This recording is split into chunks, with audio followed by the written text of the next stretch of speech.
यस्तो छ बाटो अनि बाटोमा ओ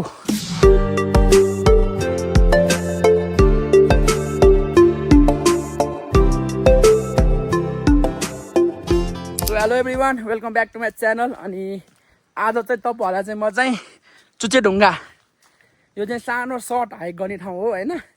तपाईँलाई म यहाँ लानेछु। बाटो चाहिँ यस्तो रहेको छ। यो चाहिँ तपाईँको चाहिँ पाइलट बाबा भन्दा अलिकति माथितिर हो। यस्तो छ है दामी। ल यहाँतिर चाहिँ धेरै जस्तो जुगा पर्छ है। जुगा चाहिँ यहाँ वाइल्ड पर्छ। जुगा चाहिँ यहाँबाट ल सर दामी छ। केटाहरू यहाँ छ, भाइ बहिनीहरू यहाँ आइरहेछ ल दामी। ल भाइ बहिनीहरू यस्तो खालको छ, फ्रेस छ। तपाईँलाई यहाँ अलिक सर्ट हाइट होइन, त्यो खासै हाइकिङ गर्न चाहिँ मन लाग्ने तर हाइकिङ गर्न चाहिँ डराउनु हुन्छ अथवा सकिँदैन भने चाहिँ यो ठाउँ ठिक छ। सूर्यबिनादेखि अलिअलि हिँड्नुपर्छ, लगभग आधी घन्टा 40 मिनट जति हिँडेर अनि आउनुपर्छ। अनि यहाँ यो चुचेढुङ्गामा चाहिँ खासमा के छ भन्दाखेरि चाहिँ केही पनि छैन, त्यो ढुङ्गा छ। ढुङ्गाको वरिपरि रेलिङ लगाएको छ। त्यहाँबाट चाहिँ तपाईँको काठमाडौँ, ललितपुर, भक्तपुरको भ्यू देख्छ। जस दामी छ, फ्रेस छ। ल पानी पऱ्यो भने चाहिँ यो बाटो लास्टै चिप्लो हुन्छ। यहाँ तपाईँको बाटो चाहिँ यस्तो दामी छ क्या, यस्तो निहुरेर हिँड्नुपर्छ यार। यो घाँसै घाँस कि ऐट यस्तो छ बाटो।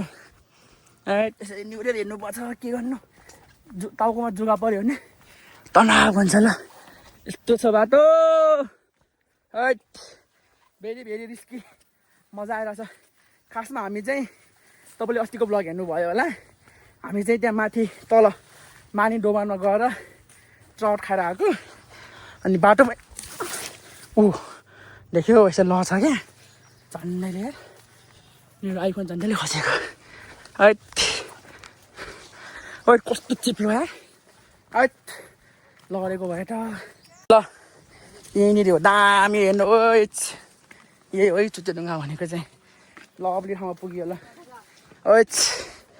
यहाँबाट चाहिँ तपाईँको काठमाडौँ, ललितपुर, भक्तपुर देख्नुहुन्छ। मान्छेहरू आएर यहाँ बस्नुहुन्छ है। यस्तो भ्यू छ।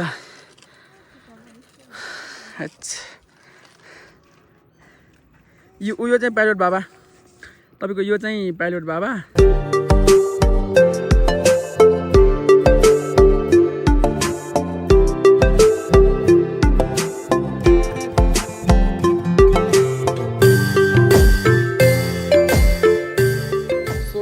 ठ्याक्कै अहिले घाम पनि लाग्यो, कस्तो दामी देखाएको छ हेर्नु न।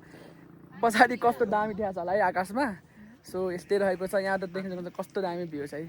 त्यतापट्टि ललितपुर, यहाँ उतापट्टि काठमाडौँ, अनि चाहिँ पुरै भक्तपुर, त्यहाँ बनेपा। यस्तो दामी छ। ल फोटोसोटो खिच्यौँ। यहाँ कालो हुन्छ होला। एकदम दामी ठाउँ रहेको छ होइन। अब हामी जानेछौँ। यो चाहिँ छोटो मिठो 2 मिनटको भ्लग। ल यति नै भन्दै बाई भन्न चाहन्छु। सब्सक्राइब चाहिँ गरौँ।